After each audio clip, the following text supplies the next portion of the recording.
আসসালামু আলাইকুম। আজকে আমি আপনাদের সাথে আলোচনা করব কে ইরানের এই মিসাইল ম্যান যার নেতৃত্বে সম্প্রতি ইরান ইসরায়েলে মিসাইল হামলা করেছে। ইসরায়েলে এই মিসাইল হামলার মাস্টারমাইন্ড ছিলেন ইরানের এই মিসাইল ম্যান, যিনি ইরানের সমগ্র মিসাইল প্রোগ্রাম নিয়ন্ত্রণ করে থাকেন।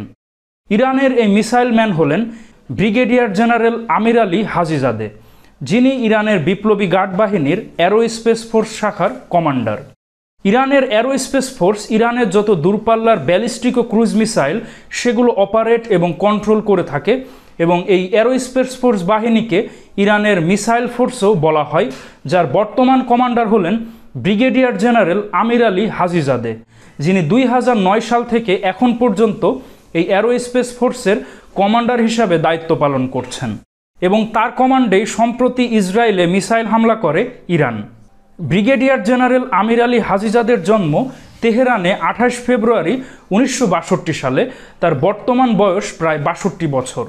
তিনি 1981 সালে ইরানের বিপ্লবী গার্ড বাহিনীতে যোগদান করেন এবং 2009 সাল থেকে ইরানের অ্যারোস্পেস ফোর্সের কমান্ডার হিসাবে দায়িত্ব পান।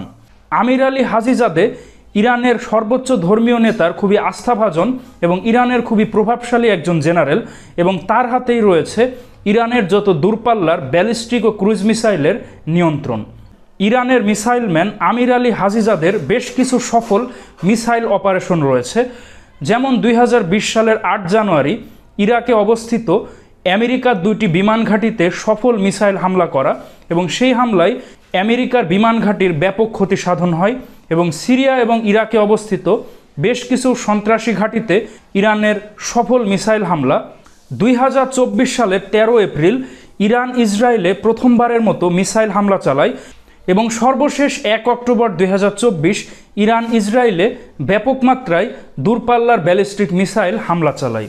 এগুলো ছিল ইরানের বেশ কিছু সফল মিসাইল অপারেশন, যার নেতৃত্ব দিয়েছিলেন ইরানের মিসাইল ম্যান ব্রিগেডিয়ার জেনারেল আমির আলী হাজিজাদে, এবং তিনি ইরানের অ্যারোস্পেস ফোর্সের সবথেকে সফল কমান্ডার, এবং তার অধীনেই সবথেকে বেশি ইরান সফল মিসাইল অপারেশন করেছে।